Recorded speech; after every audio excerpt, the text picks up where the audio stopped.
El espíritu emprendedor prospera cuando es fácil probar muchísimas ideas diferentes. Mark Zuckerberg. Continuando con nuestro programa del día de hoy, tenemos a Fernando Vargas por parte de Steel Other Companies. Es ingeniero en producción, dirección de análisis y planificación financiera en OneSource Panama. Démosle la bienvenida. Hola, buenas noches a todos. No sé si me alcanzan a escuchar, chicos, si pueden confirmarme. Sí, Fernando, se escucha. Perfecto. Voy a empezar a compartir mi pantalla para empezar con la sesión.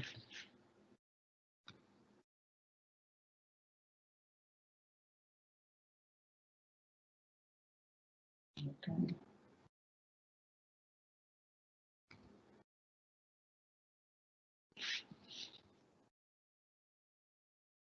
Me confirman que pueden ver las slides.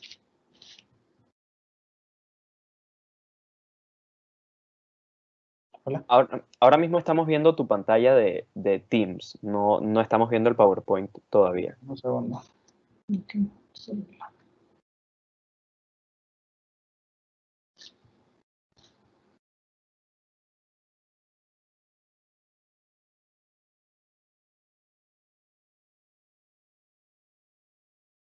Ok. Creo que ahora sí deberían poder ver la presentación.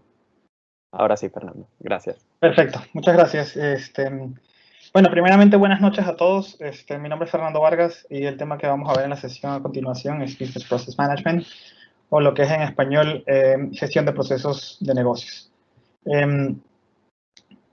Antes de empezar, la verdad es que me gustaría hablarles un poquito más de mí, para añadir un poco de contenido, un poco más de detalle al contenido que compartió el equipo del Cointech en su post de Instagram.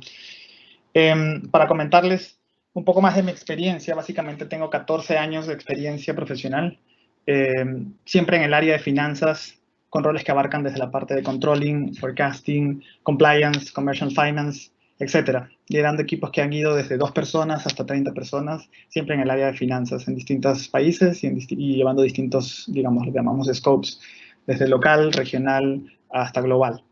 En mi rol actual, que es la primera bolita que tienen allí, básicamente soy director de FP&A en el área de planeación financiera del Steel Other Companies.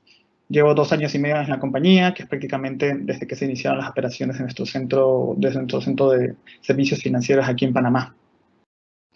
Mi principal responsabilidad allí es básicamente liderar el equipo que llamamos Transformation, el cual se dedica a la ejecución de procesos y reportes, pero también a la mejora continua y a la automatización de los mismos, para lo cual usamos metodologías como la que vamos a hablar ahorita más tarde.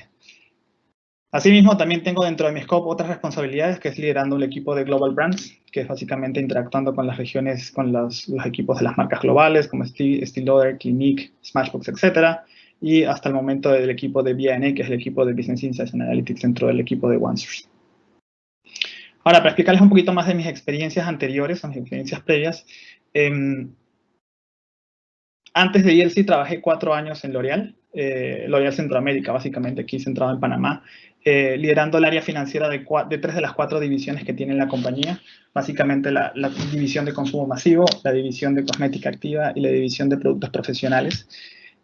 Para mí fue una experiencia increíble dicha empresa, un poco bastante dinámica, diría yo, y con una personalidad bastante distintiva. Antes de eso, yo ahorita escuché que estaban en una sesión con P&G. Antes de eso yo trabajé 7 años en P&G o Procter & Gamble, que fue básicamente la compañía que me reclutó de la universidad. Recién salido de la universidad empecé allí como intern y fue con la que me moví a Panamá hace ya 10 años. Allí estuve en distintos roles en el área de finanzas, como la parte de costos, de manejo de costos para distintas unidades de negocio, y liderando básicamente una marca. En su momento era Duracell, que todavía pertenecía a la compañía. Personalmente la considero mi escuela en el mundo profesional por la estructura que me ayudó a crear como en mi forma de pensar y en mi forma de ver el negocio. Para darles también un poquito de mi background educativo, soy ingeniero de producción, graduado en la Universidad Simón Bolívar en Venezuela, la que para algunos es considerada la mejor universidad de Venezuela. Pueden haber gente que discrepe en ese punto en particular. Asimismo, hice mi maestría en negocios, o también conocido como MBA, en el IE Business School, que es básicamente una universidad española de mucho prestigio. Yo particularmente hice la modalidad de Global MBA, que es básicamente un curso que se toma remoto, tal cual como se están haciendo las clases hoy en día, así lo tomé hace 2 años. Y realmente eso ahorita cobra relevancia esta modalidad, ahora que todas las clases y todas las situaciones, todas las clases se están tomando vía remota gracias al COVID, básicamente. Entonces, interesante que viví esa experiencia antes de que se viviera todo esto a nivel mundial. Y ya a nivel personal, como para hablarles un poquito más de mí desde el punto de vista personal, soy venezolano, que tengo 10 años en Panamá. Estoy casado hace 8 años, tenemos una niña de 1 año, una bebé que está a punto de nacer, nacerá en marzo, y 3 perras que son nuestras mascotas, todas ellas panameñas, la verdad, y la verdad estoy muy contento de estar en este magnífico país. Ahora ya vamos a entrar en materia para entrar en el contenido que realmente nos atañe esta tarde. Primero, antes de empezar a explicarles un caso de negocio, quisiera adentrarme un poco más en qué es Business Process Management y explicarles un poquito de qué se trata. Básicamente, de acuerdo a distintas fuentes, BPM, que es como se abrevia básicamente, es una forma de mirar y de controlar los procesos que están presentes en una organización. Es considerada una metodología eficaz que se puede utilizar en tiempos de crisis para asegurarse de que los procesos de una organización sean eficientes y efectivos, ya que esto dará como resultado una organización mejor y más rentable. ¿Pero qué quiere decir todo esto? Básicamente, lo primero que quiero recalcarles es que no es una tecnología. Aun cuando en el mercado pueden haber tecnologías que tengan el nombre BPM como descripción, lo cual lo hacen por lo que les permiten hacer a las personas o a los usuarios, que es básicamente que permiten identificar y modificar procesos existentes que se alineen con un futuro deseado y presumiblemente mejorado. Sin embargo, BPM es mucho más que un software. Es digamos, una forma de pensar y una metodología. Ya sea que una empresa está transformando materias primas en producto terminado que va a ser vendido a un cliente, o que la razón de ser de una empresa sea registrar adecuadamente las transacciones financieras. Implementar un proceso eficiente y efectivo es fundamental para maximizar la eficiencia y reducir los errores en los procesos que se llevan a cabo. Básicamente, BPM se trata de formalizar e institucionalizar mejores formas de realizar el trabajo dentro de una organización para que se logre la cultura de mejora continua. Ahora, en líneas generales, BPM es una metodología mucho más holística que otras metodologías que existen en el mundo, a las cuales me refiero como Lean, Six Sigma. BPM básicamente se enfoca en más que allá que mejorar, se enfoca en manejar los procesos también. Pero por lo tanto, para hacer esto, obviamente hay que llevar a cabo un ciclo, lo que se llama como ciclo de BPM, el cual está compuesto por 5 pasos, que son, en algunas, dependiendo de la fuente que usen, podrán ser hasta 6 o 7 pasos o 5 pasos, pero digamos, esta es la versión que más coincide en las distintas fuentes o los distintos expertos. El primer paso, o la primera fase, como la llaman, es la fase de análisis o evaluación. Este primer paso consiste básicamente en entender dónde está el proceso al momento de ser intervenido. Es básicamente saber dónde estamos parados, lo cual implicaría básicamente documentar lo que ocurre con el proceso, quién es el responsable de cada una de las tareas que se tienen que realizar, el tiempo requerido para llevar a cabo todos estos pasos y todas estas tareas dentro del proceso, y cada cuánto se debe correr este proceso, saber cuánto, como se dice en inglés, el cadence, la frecuencia que tiene el proceso. Básicamente, este primer paso es un entendimiento general del proceso, lo que tiene que incluir entender los errores, las potenciales consecuencias del mismo, lo cual permitirá posteriormente definir los pasos para las partes interesadas, ver qué acciones van a tomar. Esa es la primera fase. De allí pasamos a una segunda fase, que es básicamente lo que llamamos o se llama rediseño o modelado. Y rediseño y modelado, que en algunos casos lo pueden separar entre 2 pasos. Yo los quise juntar debido a las distintas fuentes que consulté antes de compartirles este contenido. Esta fase básicamente consiste en una fase iterativa de potenciales soluciones a los problemas que se han identificado en el primer paso de análisis. Obviamente, cada potencial solución tiene que ser probada y testeada, que es la parte que llamamos de modelación. Y básicamente, pienso que un rediseño bien aplicado y modelado debe resultar en la reducción de los problemas en el ciclo de vida del proceso, lo cual se debe traducir en una mejora en el desempeño y eficiencia del proceso. Ahora, uno de los objetivos también que quiero que se lleven, que se tiene en esta fase del ciclo de BPM, es también manipular las variables. Básicamente, como es un paso de modelación, tenemos que poder manipular las variables de tiempo, de costos, de los recursos, para poder entender y documentar los posibles resultados de estas distintas iteraciones. Y obviamente el impacto en la mejora de los procesos, para así tomar la mejor decisión de cuál debe ser el rediseño adecuado para mejorar de la mejor forma el proceso. Ahora, obviamente, después de primeramente entender dónde estamos y tomar una decisión de qué puede ser la posible solución a nuestros problemas, la tercera fase es implementarlos, básicamente. Y bueno, esta fase consiste en implementar los cambios que ya se han diseñado o modelado, para lo cual es recomendable tener un plan también de implementación del cambio, o lo que se llama en inglés también Change Management, el cual básicamente tiene que especificar bien de qué se trata el cambio que se va a hacer y que sirva también para comunicarle a las partes implicadas de cuál va a ser el cambio y cómo les va a impactar. Obviamente, esta recomendación dependerá mucho de la magnitud y el impacto que tiene el proceso en la organización. Mientras más grande sea el proceso y más personas abarque, obviamente tienes que tener un plan de change management mucho más robusto para comunicarlo con tiempo y obviamente abarcar a todos los involucrados dentro del proceso. De igual forma, se considera siempre recomendable tener un plan de contingencia. Obviamente, si ya se analizó cuál es la razón o los problemas que tienes el proceso, o se determinó una solución y se va a implementar, obviamente siempre es recomendable tener este plan de contingencia en caso de que durante la implementación de estas soluciones, obviamente hayan problemas que aseguren el resultado del proceso y para evitar que tener un problema, digamos, en vivo, puedas implementar este plan de contingencia y podamos asegurar el resultado esperado del proceso. Como el BPM es un ciclo, una vez analizado, determinado la solución e implementada, obviamente viene una fase más de monitoreo, de entendimiento, qué sucede después de la implementación. Y básicamente, si recordamos que BPM está ideado como un proceso continuo, quiere decir que los practicantes de la metodología tienen que seguir evaluando el proceso, incluso después de haber implementado la solución que definimos en los pasos anteriores.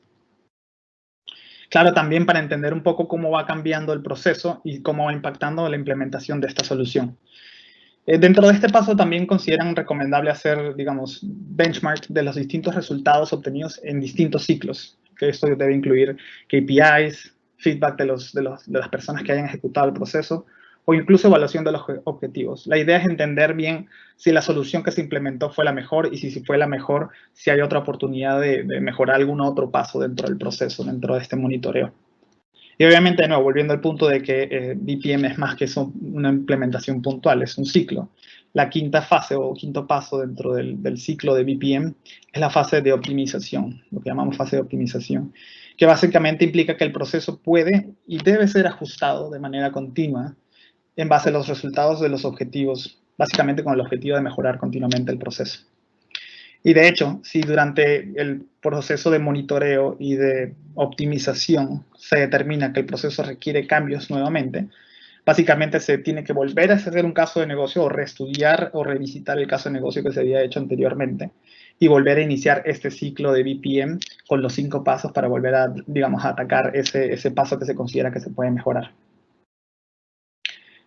En general, quiero que se lleven en la mente que BPM no puede ser o no es un ejercicio puntual o que suceda una sola vez cuando se tiene un problema en un proceso.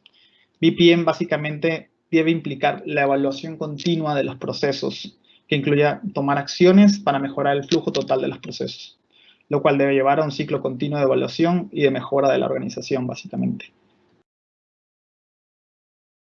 Ahora, antes de compartirles el ejemplo de negocio que les traje hoy de la vida real de lo que hemos trabajado en el equipo de ELC, quisiera rápidamente explicarles o aclarar para todos los que están en la llamada la definición de proceso y los aspectos importantes del mismo.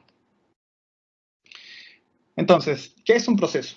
En general, de acuerdo a las distintas fuentes, un proceso de negocio es un conjunto de actividades o tareas estructuradas y relacionadas entre ellas que producen un servicio o producto específico, al servicio de un objetivo particular para un cliente en particular. Ahora, de dicha definición, me gustaría resaltarles unas cuantas palabras. La primera que me gustaría resaltarles es básicamente actividades o tareas.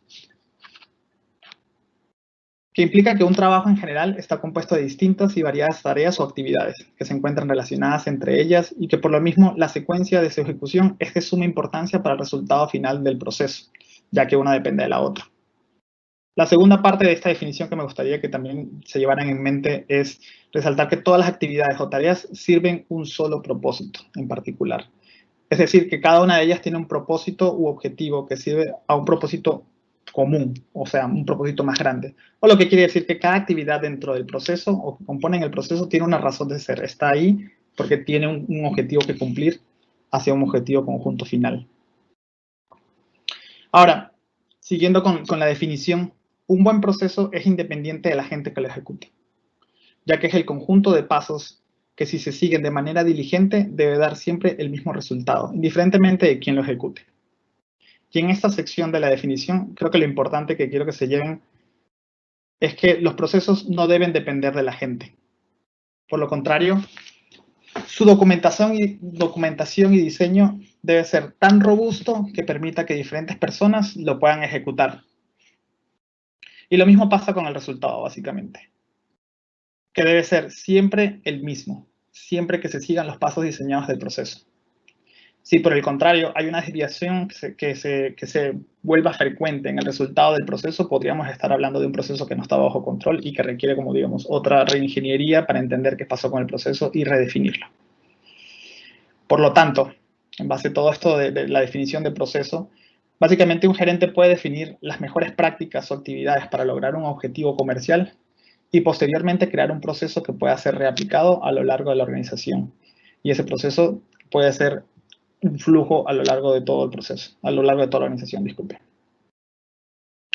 Ahora, saltando al caso de negocio, que quisiera compartirles de algo de una experiencia de la vida real dentro del equipo de ELC. Como primera parte del caso de negocio, quisiera compartirles cuáles fueron los outcomes del primer paso de análisis, que es básicamente un poco entender dónde estamos parados en el momento de la intervención del proceso, entender cuáles son los pasos que lo componen, quiénes son los actores del proceso, entender los tiempos, etc. Entonces, para describirles el proceso que vamos a ver después de este slide, básicamente, cuando hicimos el proceso de análisis, entendimos que habían 4 process stakeholders o 4 involucrados, de los cuales los 4 no cumplían la misma función. Habían dos participantes importantes que los van a ver, que van a estar llamados como equipo A y equipo B, y 2 contribuidores o equipos que contribuían a todo el proceso end-to-end, que básicamente los van a ver llamados como equipo C y equipo D. Van a ver que el equipo C y el equipo D son los llamados contributors por un tema de que participan brevemente en el proceso, dan un input, pero no necesariamente son ejecutores de los pasos que van a ver a continuación. Asimismo, cuando hicimos el mapeo o el mapping del proceso y el análisis del proceso, definimos que el proceso estaba compuesto por 7 pasos, desde el principio a fin, los cuales requerían ciertas iteraciones entre los distintos participantes del proceso. Y sobre todo, lo más importante es que dentro de los 7 pasos, habían 3 pasos que se enfocaban en una sección del proceso, y ahorita les voy a explicar exactamente cuál, y otros 3 pasos en otra sección, y un paso final que era como la conciliación de lo anterior. Obviamente se entendió bastante la limitación de tiempo que tenía el proceso, que era básicamente 4 días laborables. En 4 días laborables se tenían que llevar estos 7 pasos a cabo con estos 4 involucrados. Y durante este proceso de análisis logramos identificar cuáles eran los problemas o issues, que eran básicamente los tiempos de respuesta que teníamos para algunos de los pasos, que no estaban claramente definidos, y ahorita los voy a llevar por el detalle, y una falta de guía para hacer el análisis de diferencias entre dos puntos importantes dentro del proceso. Y básicamente, cuando hicimos el análisis, también pudimos redefinir o entender claramente cuál era el objetivo del proceso end-to-end, que es básicamente hacer coincidir el journal entry de 2 equipos o asientos contables de 2 equipos distintos, y una vez que se hiciera el análisis de la coincidencia, si habían diferencias, tener un comentario o un análisis de entendimiento de qué estaba detrás de esas diferencias, porque los dos debían coincidir por la naturaleza del negocio. Entonces, ahora llevándolos en el detalle del proceso, un poco para que entiendan cómo fue el flujo del mapeo y de todo lo que estábamos viviendo.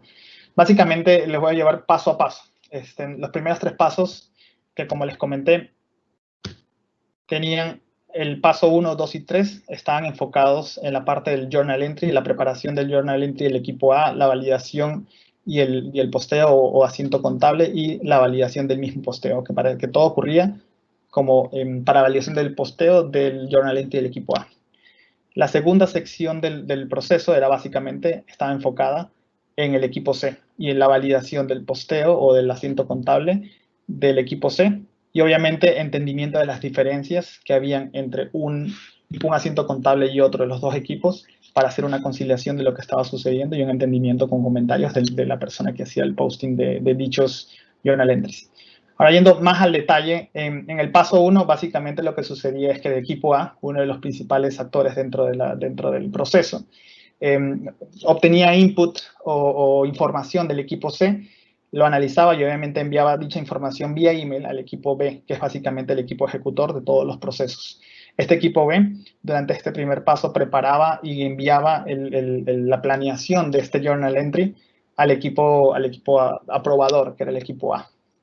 Particularmente en este punto, lo que entendimos cuando hicimos el análisis es que básicamente no había un tiempo de respuesta definido. El tiempo de respuesta era inmediatamente, lo cual obviamente generaba estrés entre ambos equipos porque tenían que iterar varias veces para saber qué significaba inmediatamente, si era en el momento que tenía que hacerse, cuántas horas, etcétera, etcétera. Entonces, esa falta de definición de tiempo de respuesta obviamente impactaba la interacción, no solo el trabajo y el tiempo de respuesta, sino la interacción entre los dos equipos y el ambiente de trabajo, obviamente.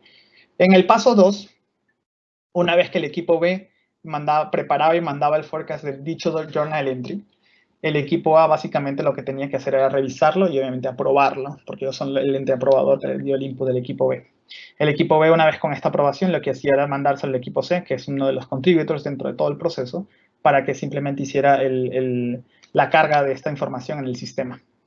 Ambos pasos, como se darán cuenta, sucedían en el día laborable número 6, o sea que ya teníamos ahí una limitante de tiempo y si no tenemos bien definidos cuál es el tiempo de respuesta, obviamente había un estrés agregado al proceso. El paso 3 era ya la validación de dicha carga de información en el sistema. Obviamente el ente ejecutor, que era el equipo B, lo que hacía era, después de la confirmación del equipo C de que la información estaba cargada en el sistema contable, chequeaba la información si coincidía con lo que se les mandó para carga, con un archivo de Excel que ya estaba predeterminado, con unos checks predeterminados, etc. Y hacía, digamos, esta validación para entender si todo coincidía, y una vez cuando coincidía, le mandaba la confirmación al equipo D, que es el equipo que hacía la carga en el sistema, diciéndole, mira, ya todo está perfecto, puede quedar así. Ahora, sin embargo, el tiempo de respuesta para este paso nuevamente no estaba definido. Estaba definido como inmediato, que inmediato puede, por la interpretación, puede depender de la interpretación de cualquiera de los agentes del proceso y obviamente nuevamente agregaba estrés a la interacción entre dos equipos, el equipo A y el equipo B. En paralelo, durante el mismo día laborable 7, tenía que empezar a hacerse la validación del journal entry del equipo C. Obviamente, el ente ejecutor dentro de todo este proceso, que es el equipo B, empezaba a hacer checks de la información en el mismo sistema, pero del equipo C, para ver si coincidía con la información que ya se había cargado para el equipo A. Obviamente ya teníamos un Excel con distintos checks predeterminados y se corrían 1, 2, hasta 3 veces y empezaba, digamos, una iteración bastante amplia entre el equipo B y el equipo A, donde ellos le mandaban estatus, tenían que mandarle que iban encontrando, y el equipo B y el equipo A, disculpen, tendría que revisar todos estos findings, validar que tenían sentido y empezar a generar guía al equipo B para ver cómo iban a reaccionar. Claramente teníamos un equipo que hacía, digamos, corría los checks y otro equipo que hacía el análisis, y esta interacción continua, teniendo un tercer equipo que cargaba información, generaba, la verdad, un gran número de iteraciones entre los dos equipos. Y esto con esto quiere decir gran número de llamadas, chats, etcétera, tratando de verificar que la acción a tomar era la correcta y que la validación de la información se llevaba a cabo, etcétera. Como que, obviamente, nuevamente no había claridad en el equipo B de qué hacer cuando se encontraban estas diferencias, ¿no? Cuál es la línea de acción a proceder. Y obviamente dependía en gran cantidad o en gran magnitud del análisis que hacía el equipo A. Aquí fue donde encontramos una falta de claridad o de guía para que un equipo sea más independiente del otro y obviamente se reduzcan las iteraciones. El paso 5, que ya sucedía completamente en el día laborable 8, era básicamente empezaba con la requisición de comentarios al equipo C. Para entender si hay diferencias, por favor, explícame cuáles son las diferencias. Pero obviamente antes de solicitar estos comentarios al equipo C, el equipo B tenía que crear un análisis detallado para explicarles o para hacerles entender, mira, encontré estas diferencias. Obviamente este análisis tenía que ir al mayor nivel de detalle, que incluía cosas como cost centers y hasta nivel de marca. Y obviamente empezaba a enviar comunicaciones al equipo C, envía email de cuáles eran las diferencias que había encontrado para cada una de las marcas. Obviamente todo esto venía como resultado del análisis hecho por el equipo A en el paso anterior. Ya en el siguiente día, que es el último día de ejecución del proceso end-to-end, que lo único que se hacía ya era más un tema de darle seguimiento final al equipo C en cuanto a los comentarios para las diferencias que se fueron encontrando, hacer un refrescamiento del archivo nuevamente para entender si las diferencias que se encontraron el día anterior, se corrigieron, y las que no se corrigieron, si tenían comentarios del equipo C que explicaran las diferencias entre este journal entry y el anterior, que era el equipo A. Y obviamente una vez se hacían las dos cosas, se colectaban todos los comentarios, se validaban nuevamente las diferencias, se consolidaba todo y obviamente se mandaba en el último paso al equipo A, donde ellos lo que hacían era básicamente confirmar la satisfacción con el proceso. Ahora, como les expliqué hace rato cuando hicimos el análisis, se determinaron dos tipos de problemas. El primer problema era básicamente la falta de un tiempo de respuesta definido, el cual impactaba 3 de los pasos del proceso. Como se verán, los remarqué en cuadros rojos. En el paso 1, básicamente en el tiempo de respuesta para mandar el forecast del journal entry. En el paso 3, para hacer los análisis, no había tiempo de respuesta definido, era un tiempo de respuesta inmediato, lo cual obviamente generaba estrés en los dos equipos. Y obviamente en el paso 6, el equipo B tenía que hacer el análisis y la recolección final de comentarios a primera hora de la mañana, que de nuevo no era un tiempo de respuesta definido, era un tiempo de nuevo subjetivo en base a quién interpretara qué significa tiempo primera hora en la mañana y con sujeto a cambios por los distintos horarios que hay en los distintos países. El segundo problema que encontramos está en recuadro azul, que es básicamente lo que les comentaba, que era una falta de claridad para hacer análisis de las variaciones. Y obviamente existía una falta de claridad en el equipo B, que simplemente se dedicaba a correr y encontrar diferencias y buscar ayuda constantemente del equipo A, el cual tenía que dedicarle tiempo a revisar, a validar y a entender y obviamente proceder a darle, darle guía al equipo B de cómo proceder con las diferencias encontradas. Entonces, básicamente decidimos intervenir. Estos fueron los puntos que se decidieron intervenir. Obviamente, antes de llegar a una solución propuesta, se modelaron distintas opciones de soluciones. Por ejemplo, para los tiempos de respuesta se iteraron ambos equipos, el equipo A y el equipo B, cuál podría ser el mejor tiempo de respuesta, 1 hora, 2 horas, 4 horas, 5 horas, primero en el día, qué significaba 9 de la mañana, 8 de la mañana, 7 de la mañana, dependiendo de la diferencia de horario de los dos países, cuál sería, digamos, el punto medio correcto para poner un horario de respuesta. Y de igual forma, en el tiempo, en el punto de la problemática de la guía era cómo atacamos a estos problemas. ¿Será que necesitamos una guía, unos criterios claros? ¿Quién los debería definir? ¿Los definimos conjuntamente? ¿Lo define el equipo A? ¿Lo define el equipo B? Etcétera. Se hizo esa iteración y esa modelación. Y al final, lo que se decidió fue intervenir con estas soluciones que les estoy presentando ya. Y este es como el proceso final después de la implementación. El paso 1, 3 y 6 se intervinieron con ciertos tiempos ya definidos después de la iteración. Para el paso 1 se definió un tiempo de respuesta de 3 horas. No era inmediato, sino que el tiempo de 3 horas le daba al equipo B suficiente tiempo de preparar y de enviar el journal entry al equipo A, dándole tiempo incluso de validar que la información esté bien creada y bien generada. En el paso 3, nuevamente también se dio un tiempo de respuesta definido, 2 horas, que de nuevo le daba tiempo al equipo B suficiente para correr los checks o correr el archivo de Excel, refrescarlo y correr todos los checks para que no hubiesen diferencias o no hubiesen errores en el archivo y que le mandaran un documento de calidad, de validación de calidad al equipo B, disculpen. Y en el paso 6 se definió qué significaba eso de a primera hora en la mañana. Se definió como primera hora en la mañana, 9 de la mañana hora de Panamá, que era una hora que le servía a ambos equipos como tiempo de respuesta. Para el caso del paso 4, donde teníamos falta como de guía, básicamente lo que hicimos fue juntarnos los dos equipos y crear una cierta clase de criterios predefinidos para cuando se encontraran estas diferencias. Estos criterios predefinidos permitirían al equipo B tener una reacción, digamos, más proactiva desde el punto de vista de ya podía saber si encontraba ciertas diferencias dependiendo de la magnitud, de la marca, del tipo de cost center que impactaba, a quién tenía que preguntarle qué y cuáles deberían ser ajustadas y cuáles no importaba dependiendo de la magnitud. Obviamente esto generó que el equipo B fuese un poco más independiente del equipo A y solo le reportara estatus al equipo A y no pidiera guía ni pidiera que hicieran el análisis ellos. Y obviamente el equipo B fue más independiente con esto, así como el equipo A dedicó más su tiempo a revisar estatus y dar comentarios más que hacer el análisis ellos. Obviamente esto redujo significativamente las iteraciones entre ambos equipos en un tiempo limitado entre los 2 días laborables y obviamente incrementó, digamos, la satisfacción de los distintos equipos participantes en el proceso. Ahora, para sumarizar las intervenciones que se hicieron dentro de todo el proceso, básicamente, como les comenté, se intervinieron cuatro pasos dentro del proceso. Después que se definió y todo esto, se intervino el paso 1, el paso 3, el paso 4 y el paso 6.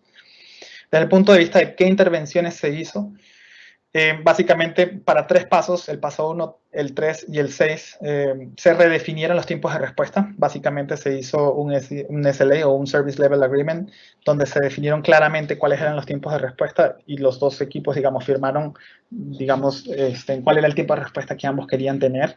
Y obviamente un tiempo de respuesta con un escalation tree o un árbol de escalación, que quiere decir que cuando no se cumpliesen dichos tiempos de respuesta, a quién se debía contactar y cuál iba a ser la respuesta del equipo que tenía que dar ese input.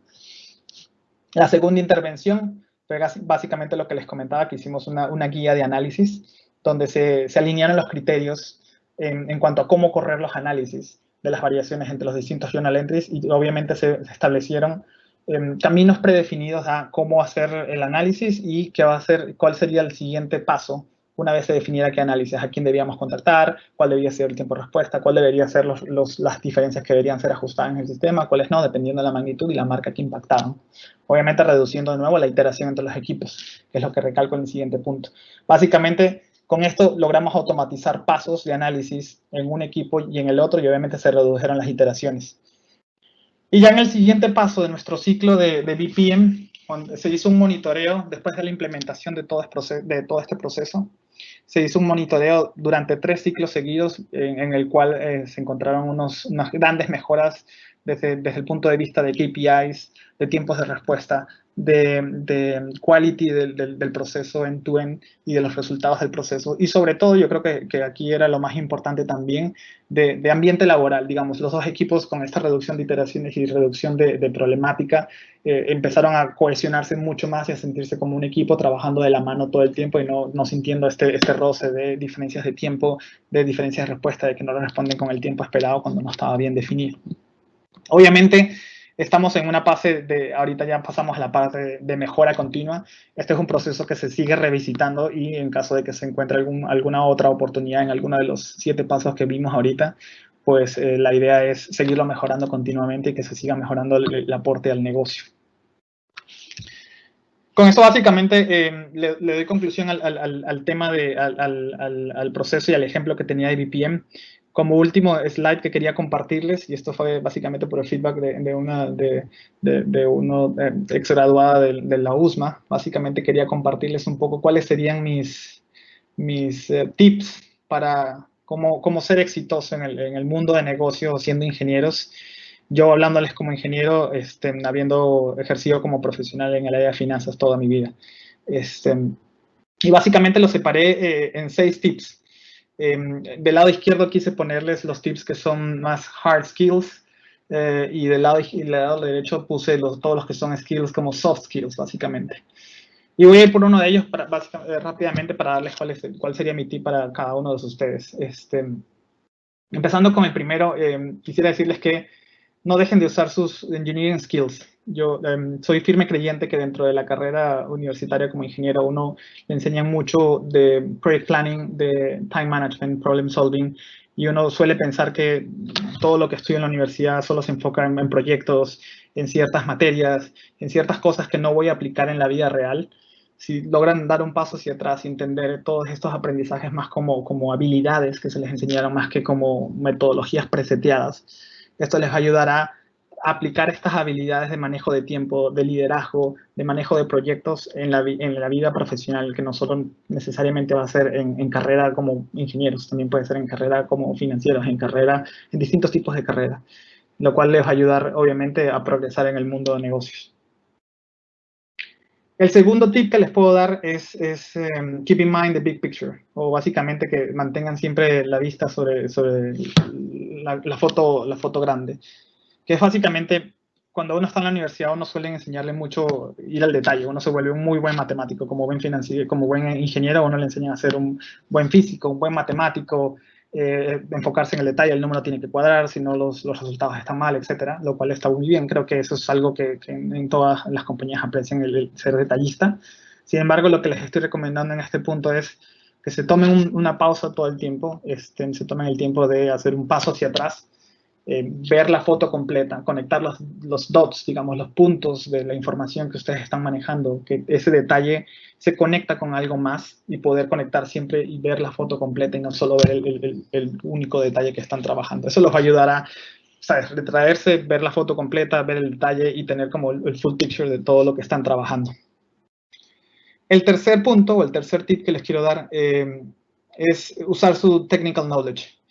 Uno como ingeniero lo preparan mucho a nivel de herramientas tecnológicas, softwares. Uno suele tener un montón de materias y un montón de contenido de softwares que son bastante útiles durante la carrera, que no necesariamente van a usar en la vida profesional. Sin embargo, de nuevo, estos son skills que a uno le enseñan desde el punto de vista de tecnología. Creo que cuando uno va a lo largo de la carrera, uno empieza a entender, a través de aprender estas herramientas tecnológicas, uno empieza a entender el uso de la tecnología y las limitaciones que tiene lo mismo, lo cual yo creo que nos crea una habilidad innata de lógica, por ejemplo, de que a todos los ingenieros se les da fácil programación o a muchos ingenieros se les da fácil programación y ese tipo de cosas solo por ese aprendizaje y esos skills tecnológicos que nosotros tenemos aprendidos de la carrera.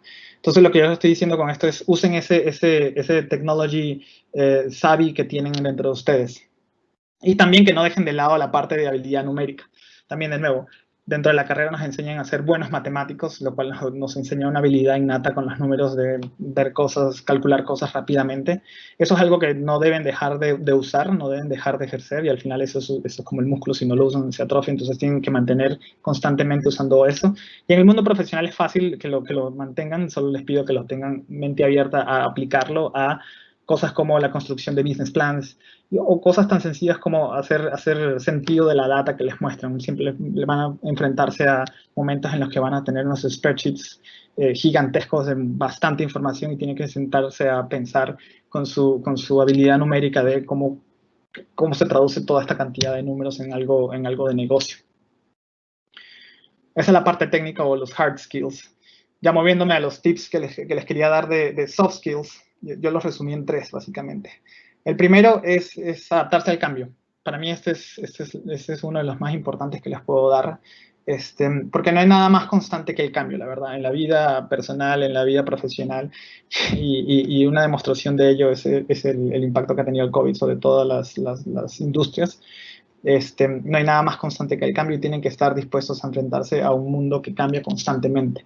Para ello, obviamente, mi recomendación es que estén eager to learn new things, que estén dispuestos a aprender constantemente nuevas cosas y obviamente dispuestos a afrontar nuevos retos que les impliquen aprender nuevas cosas y expandir su mente a que no todo se limita a lo que ya yo he aprendido. Obviamente, en el mundo laboral, el trabajo en equipo es clave. Y ese es mi siguiente tip. No importa qué tan carismático seas, siempre son parte de un equipo. Así ustedes me digan que van a ser los tenistas profesionales, siempre tienen un equipo a su lado, un coach, un equipo de fisioterapia, etc. Siempre tienen un equipo a su lado. Entonces, siempre tienen que estar dispuestos a ayudar a otros y a que otros los ayuden. Y como último punto, que no creo que lo puse de último, no por menos importante, yo creo que es el que le quiero dar es que sigan construyendo sobre sus communication skills. Yo creo que no importa qué tan bueno seas comunicando, siempre puedes mejorar en tus communication skills. Y para mí, el tip que les puedo dar de cómo continuar mejorándoles básicamente ser asertivo, ser honesto y ser humilde en su forma de comunicarse. Creo que yo soy de los que piensa que si hay algo que no nos enseñan a los ingenieros durante la carrera es a comunicarnos. Vemos muchos proyectos, vemos mucho time management, vemos mucho problem solving, podemos ser líderes de equipos, pero no nos enseñan a comunicarnos tanto. Y creo que esto es clave en el mundo de negocio, que ustedes puedan aprender, puedan transmitir una idea, transmitir el mensaje bien dado. Y para eso, mi tip para ustedes es eso: sigan construyendo. Aunque se sientan que son muy buenos, creo que hay oportunidades de siempre mejorar. Y bueno, con ello concluyo un poco lo que quería compartirles. Déjame pasar al siguiente slide. Y quisiera pasar ya ahora sí a un foro de preguntas. Si tienen alguna pregunta, alguno de ustedes, chicos, este es el momento. Hola, Fernando. Muchísimas gracias por esta presentación, primero que todo. Y bueno, estamos un poco cortos de tiempo, pero sí tenemos algunas preguntas que nos han mandado para hacerte. Aquí dice una persona: me gustaría saber qué cursos son muy buenos para empezar a tener skills en processing data. En processing data. Creo que para manejo de data, yo no te daría un curso en particular. Creo que hay herramientas muy buenas que hay a nivel tecnológico, softwares. Algunos de los que manejamos dentro de ELC son Alteryx y Nime. Son softwares que la verdad te permiten manejo de gran cantidad de información. Y no solo manejo de ellas, no es un simple Excel, no es un simple spreadsheet gigantesco, sino manejo desde el punto de vista de modelaje, de empezar a hacer analytics con los mismos, etcétera. Yo creo que son herramientas bastante útiles para manejo de información, y mi recomendación sería que te adentraras un poco en entrenarte en herramientas de ese tipo. Te doy dos de ejemplo: Nime y Alteryx, pero sé que en el mercado existen otras herramientas que ayudan a hacer lo mismo, que es el manejo de data. Y por último, tenemos otra. De las habilidades que mencionó, ¿cuál cree que es el número 1 en prioridad? Si tuviese que darte el número 1, para mí sería adaptarse al cambio. Creo que esa es la clave, no solo en el mundo de negocio, en la vida. Creo que uno suele pensar que todo en la vida sucede por algo, nada es constante, y hay que saber afrontar lo que se le presenta a uno. Creo que por ahí hay algún proverbio que dice que lo importante no son los problemas que se le presentan a uno, sino cómo uno los afronta. Entonces, por eso yo creo que para mí adaptarse al cambio es clave, adaptarse al cambio a nivel personal, a nivel profesional, adaptarse a un nuevo jefe, siempre verle el lado positivo y el lado bueno a los cambios que se te están presentando, porque por alguna razón pasan. Yo diría que esa es la clave, no del éxito, sino incluso de la felicidad de las personas, que uno ve por allí que están totalmente felices porque se adaptan a todo lo que se les presenta en la vida sin ningún, digamos, complaint o queja. Ok, me dijeron que una última más. Okay. Dentro de los pasos que mencionaste, ¿cuál consideras que es el más indispensable? Yo creo que es la misma pregunta, ¿no? Como que, ¿cuál es el más importante? Indispensable, diría, communication skills. Yo creo que para el mundo de negocios, lo más importante no creo que lo más importante, pero es sumamente clave transmitir la idea desde todo punto de vista, desde un plan de negocio, cómo lo puedes hacer, lo que llaman en el mundo de negocios el elevator speech. En 2 minutos o 5 minutos darle el mensaje a una persona más senior para tener la aprobación de una idea o la planificación, o que te aprueben un plan. Yo creo que communication skills son claves en el mundo profesional. Y por eso les digo que creo que tienen que seguirlo trabajando sin importar que tan buenos se crean en ellos. Yo soy los que piensa que siempre esa es una área de oportunidad para todas las personas, porque creo que saber comunicarse es una herramienta clave para poder transmitir una idea, seguir adelante la idea y llevarla a cabo, la verdad. Entonces yo te diría que esa es la más indispensable. Sí, totalmente de acuerdo contigo. Yo creo que si no nos sabemos comunicar, yo creo que no, en cualquier carrera, yo creo que eso es indispensable, que sepamos expresar nuestras ideas y poder mostrar lo que pensamos. Bueno, me dijeron por acá que podía hacer otra. ¿Por dónde me recomendarías empezar a analizar una data que no entiendo? La verdad es que lo que te diría, que si no entiendes una data, es un poco entender la naturaleza de la data, o sea, de qué consiste la data. O sea, si te dan, no sé, un spreadsheet lleno de información, es un poquito de entender cuáles son las fuentes, qué tipo de información estás teniendo. Se trata de información de, no sé, de productos que están vendiendo, de ventas de productos, cuáles son las fuentes de información que estás utilizando. Probablemente dependiendo del software que tenga la compañía que te está dando la data, puede ser SAP o cualquier otro ERP software que tenga. Entonces, si SAP es un poco más relacionado con temas de, con temas de actuales o temas de reales, como sea que le llamen en la compañía. Si es un tema más de planificación financiera y a futuro, que entender cuál es la implicación de ese data. Para mí, empezar a entender una data es básicamente saber de dónde viene. Lo primero que te diría es entender de dónde viene y el siguiente paso es qué hay allá adentro, un poco digamos, sacar la aguja del pajar y empezar a ir esgrimiendo dentro de la data para entender qué hay ahí. Yo creo que esos serían los dos pasos que entendería, pero principalmente saber de dónde viene. Ok, muchísimas gracias, Fernando. Yo creo que eso ya sería todo y gracias por habernos acompañado la noche de hoy. Vale, muchísimas gracias a todos y por la presentación y por la oportunidad. Gracias. Sí, así como es Giancarlo, pues muchísimas gracias por la oportunidad y por el tiempo que nos has dedicado. De verdad que fue de mucho provecho para nosotros como ingenieros en cuanto al manejo de procesos, la inteligencia de negocios, los hard skills, soft skills, todo esto, de verdad que indispensable dentro de nuestra formación. Así que muchísimas gracias por acompañarnos la noche de hoy. Vale, muchísimas gracias a todos. Que tengan una buena noche.